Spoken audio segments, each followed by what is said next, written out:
The modern day in Assassin's Creed once had a story, before Assassin's Creed 3. After that, the modern day is hard to understand.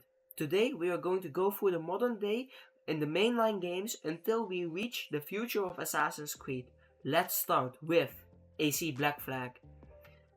AC Black Flag's modern day starts with an unnamed employee of Abstergo. This person is supposed to represent you, the player. You go through the ancestor of quote-unquote a donor named Desmond Miles. The truth is that Desmond is dead and his body has been collected by Abstergo without his permission. You are tasked with going through the ancestor of Desmond named Edward Kenway in the Caribbean in the 16th century. That's the time period of where he's from. Edward wants to be a pirate and to live a life of freedom. His journey to freedom is swiftly cut short because of an assassin who wants to take the pirate ship Edward worked on. They fight, and in the end, a no-name pirate defeats a master assassin who betrayed the assassins to take the Templars' side. When you go through all the memories of Edward, you then find out that the manager who gave you the task is a sage and the wife of Juno. The security at Abstergo then takes out the manager named John, and the player character goes on to the next game, AC Rogue. The modern day in Assassin's Creed Rogue starts with another employee of Abstergo. I do not know if it's the same one in Black Flag. There's at least one employee in Assassin's Creed Rogue you work through another story. This time it is of Shay Cormac. You are tasked with going through his story. Shay Cormac is an assassin. His story starts in 1752. This is before AC3. Shay Cormac must retrieve an E2 artifact. He gets the apple. After the retrieval of the apple, an earthquake comes and destroys many lives and destroys the whole town. The assassins do not care about this earthquake, they only care about the apple. Shay does not like this because it is freedom but in the wrong way. It is actually chaos. So Shay switches sides and he's now on a new mission to make America a Templar sanctuary. In the last mission, Shay has to go to France and his target is the father of another protagonist, Arno Victor Dorian. After the last mission Shay completes, the player character in the modern day is introduced to the Templar Order. Shay's life is used by the Templars to show why order is the only way to achieve peace. So they basically indoctrinated him into the Templars. But order does come at a cost. The cost of the people who want to stand up to order and the people who just want to do their own thing. Arno's father was one of those people. This made Arno in AC Unity almost grow up to be an orphan child, if not for the Templars' Grand Master in France, de la Serre. He adopted Arno right when his father died. In the modern day of Assassin's Creed Unity, you play as a gamer who plays Abstergo's new history game, which is history gamified through the memories of the ancestors. The player is asked by the assassins to help go through history. The player accepts and you must go through Arno Dorian's memories to find the Sword of Eden. After this is done, the game just ends and with nothing at the story. AC Syndicate is the game that comes after Unity, so that's where we'll be going next. This game starts with Agent Bishop, a person. The person in AC Unity who plays and helps you with Arno's story. She tells you that the Templars know of a piece of Eden's location in England and that they are almost done finding it. You then go into a drone's camera to see what is happening with Sean and Rebecca, two assassins who worked with Desmond in the past, who are now trying to help the assassins get the piece of Eden from England. They are now in an Abstergo building and are planting a bug in a computer to get data that they need for a player to go into Jacob and Edie Fry's memories.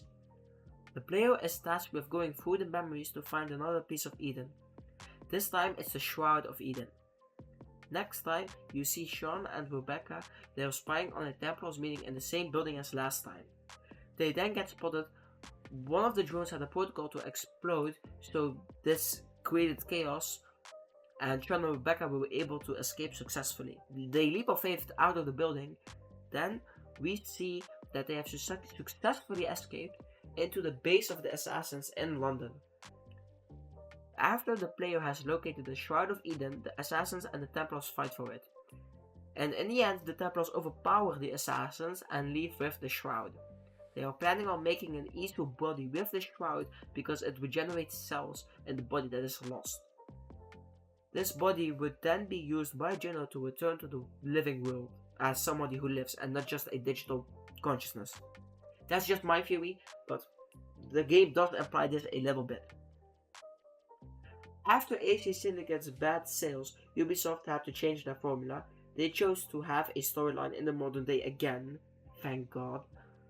This story starts with an employee of Abstergo, Layla Hassan. This time the employee is named at least.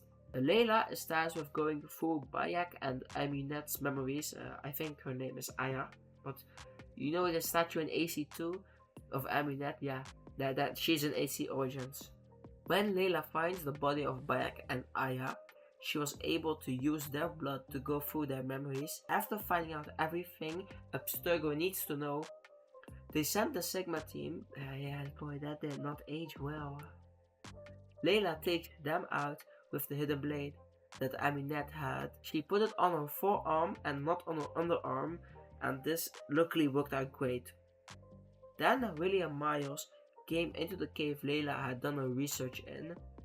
William sends Layla an invite to join the assassins, and she accepts because they will allow her to do the research she wants to do without the restrictions that the Abstergo and Templars place on her. And the assassins did not kill her best friend and research teammate while she was forcefully watching from the cave. The modern day next is an AC Odyssey. It starts with Cassandra.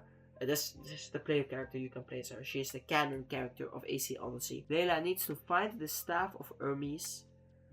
Cassandra's father, who is an Isu, her real father, that gave her the staff after being defeated by her. Then Layla got the staff after she found Atlantis, and Cassandra gave it to her in order to make sure Layla, destroys all Isu artifacts because they are not good for the world. Look at what the Templars have done. Look at what the assassins and Rogue did.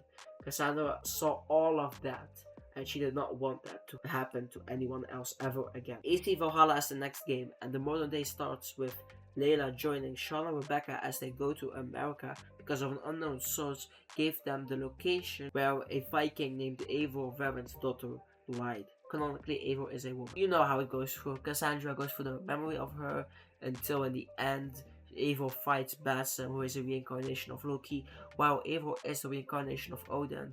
Eivor and his best friend named Sigurd, who is also the reincarnation of Tyr, another Isu, they are all Isus by the way, fight Basim in the temple in Norway. Basim gets sealed in the Grey, a digital network that uses supercomputers to create a digital space for advanced calculations. Layla then wants to go to the Grey, but the Earth has a new problem since last time. Because of a force field Desmond activated to save the world, Layla goes in the Grey with the staff of Hermes because then otherwise she'll die of radiation poisoning. Layla goes in the Grey and finds Basim there because he was locked up by Eivor. Her body drops the staff because of she is being picked up by the machine and her hands, yeah. And it falls on Basim's corpse. Basim's corpse and the staff make contact. And because of that, Basim is now able to live, but Layla isn't able to come out, and she does not want to come out because of the Grey's supercomputer calculational things. So she's going to figure out how to save the world from the Greys itself, and she says that to Sean and Rebecca. Now Basim is the main protagonist of AC Valhalla in the end, and Basim also meets William Miles, and they talk a bit. The last game that is released is AC Mirage. This is where after the meeting with Basim, I presume, William Miles goes through his memories and he wants to know everything about Basim's life so that Basim does not hide anything from him and does not tell and lie to him about anything. And after the game ends, there's just nothing about the modern day. The future of the modern day in AC Shadows will be explained in AC Infinity, and I hope that they will have another story because I personally liked the modern day a lot more than most people do. ties everything together. It gives a reason why the Desmond, Layla, the employees, and the player has to go through the memories. It's just nice to have a story in the game and not just play a game because it's a game.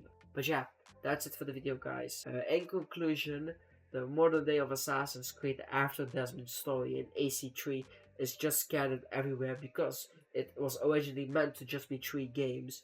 And Ubisoft saw the money and they never ever wanted to let go of that bag. So they should just make good stories. But that's it. There's nothing more to say about the modern day of AC. Let me know if there's anything you guys want me to talk about. And with that, thanks for watching.